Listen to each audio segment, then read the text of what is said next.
In the autumn of 1923, in one of the most advanced nations in the world, people were burning money to stay warm, not out of protest, out of arithmetic. It had become cheaper to burn the banknotes than to use them to buy firewood. Children built toy houses out of bricks of worthless cash. Workers were paid twice a day and given a half-hour break, not to rest, but to sprint to the shops and spend their wages before the price of bread doubled again by lunchtime. This was Germany, a country of scientists, engineers, and philosophers, and in a single year, its money died, so completely that a wheelbarrow of cash could not buy the newspaper that reported its collapse. How does the money of a modern industrial nation become worth less than the paper it's printed on in months? The answer begins not with an economic mistake, but with the end of a war and a bill so enormous that a nation chose to quietly destroy its own currency rather than admit it could never be paid. By the end of this, you'll see how each step felt reasonable, and how together they added up to one of the most complete financial collapses in history. To understand 1923, you have to go back to 1918 and the end of the First World War. Germany had lost, and under the peace treaty that followed, the victorious powers presented it with a bill for the entire cost of the war. The final figure was set at 132 billion gold marks, a sum so vast it was worth, in today's terms, hundreds of billions of dollars. It was more gold than Germany, or arguably any single nation, actually possessed. But here is the crucial detail. Germany had already made a fateful choice years earlier. It had funded its entire war effort not by taxing its people, but by borrowing, by printing and promising, betting on winning the war and forcing the losers to pay it all back. Germany lost that bet. So it emerged from the war already buried in debt, and was then handed a reparations bill it had no realistic way to pay. The government faced the same trap that has cornered collapsing powers for 2,000 years. It needed enormous sums of money it simply did not have. It could raise taxes to punishing levels. It could admit the debt was unpayable and default, risking invasion. Or it could do the thing that always looks easiest in the moment. It could print. And so it did. It turned on the presses, and at first, almost no one understood the fire they had just lit. At first, the inflation was almost gentle, even useful. Before the war, a single US dollar bought about 4 German marks. By the end of 1919, it bought closer to 50. The mark was sliding, but slowly enough that many didn't panic. Some in the government even quietly welcomed a weaker currency. It made German exports cheap abroad, and it made the country's old internal debts easier to wipe away. A little inflation seemed almost clever.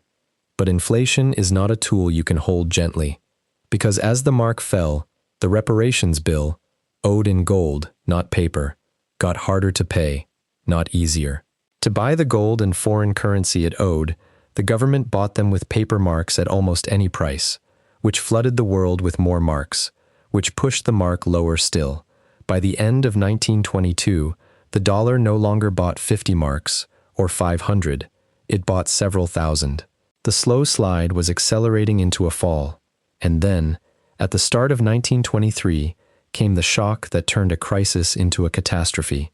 Because when Germany fell behind on its payments, its creditors decided to come and take what they were owed by force. And here is the part that reframes the entire disaster. The German government didn't lose control of the printing presses by accident. For a long stretch, it kept printing on purpose, knowing exactly what it was doing. In early 1923, French and Belgian troops marched into the Ruhr, Germany's industrial heartland, to seize coal and goods directly as payment. Germany couldn't fight back militarily, so it chose a different weapon. It told the workers of the entire region to stop working, a massive, deliberate strike to deny the occupiers anything of value. But a nation of striking workers still has to eat, so the government printed money to pay millions of people to produce nothing at all. It chose to flood the country with paper it knew was worthless, because the alternative, surrender, felt worse. The hyperinflation wasn't purely a blunder. At the critical moment, it was a decision. After that, the numbers stopped behaving like numbers. In January 1923, a dollar bought around 17,000 marks. By summer, hundreds of thousands. The presses couldn't keep up, so the government enlisted private printers across the country, running day and night, stamping ever larger denominations onto paper that was often blank on one side to save ink. Prices didn't rise anymore. They exploded. A loaf of bread that cost a couple of hundred marks at the start of the year cost hundreds of billions by the end of it. People rushed to spend their wages the instant they were paid, because holding money for even a few hours meant losing it. Daily life turned surreal. Restaurants stopped printing prices because they changed between ordering and paying. A cup of coffee could cost more when you finished it than when you sat down. Workers were paid in the morning and again after lunch, handed bricks of banknotes bundled with string, and their families waited at the factory gates to run the cash to the shops before it lost half its value. And then came the peak. By November 1923, a single US dollar was worth more than 4 trillion marks, 4,000 billion, a number that had, only 5 years earlier, been the exchange rate for a fraction of a single cent. The cruelty of it fell hardest on the careful. The people who had done everything right, who had saved patiently for decades, kept their money safe in the bank, trusted the system, were wiped out completely. A lifetime of savings became not enough to buy a loaf of bread. Meanwhile, those with debts saw them vanish into nothing. The thrifty were ruined. The reckless were freed. Every rule people had built their lives around was turned upside down overnight. So how do you stop something like this? How do you rebuild trust in money that people have literally burned for heat? The answer, when it finally came, was almost startlingly simple. In November 1923, the government did the one thing that actually works. It stopped printing. It introduced a brand new currency, the Rentenmark, and it strictly limited how much of it could exist. Crucially, it was presented as being backed by something real, tied to the value of German land and property, rather than to endless promises. The old marks were gathered up by the ton and recycled as scrap paper. One new Rentenmark was worth 1 trillion of the old marks. And almost overnight, the madness stopped. Prices steadied. The presses fell silent. Confidence, impossibly, began to return. The thing that had spiraled beyond all comprehension was halted not by a magic formula, but by a government finally choosing to stop creating money out of nothing. The wheelbarrows of cash from the beginning of this story were wheeled away for the last time. The currency was saved, but something else had been broken that no new banknote could repair. An entire class of careful, law-abiding citizens had watched their savings, their security, and their faith in institutions evaporate through no fault of their own. That kind of loss doesn't just empty bank accounts, it empties trust. And a population that has lost its trust in the institutions meant to protect it becomes vulnerable, open to anger, to resentment, and to those who promise easy answers for complicated pain. Historians still debate exactly how much the hyperinflation of 1923 contributed to the darkness that would engulf Germany a decade later, but few doubt it played a part.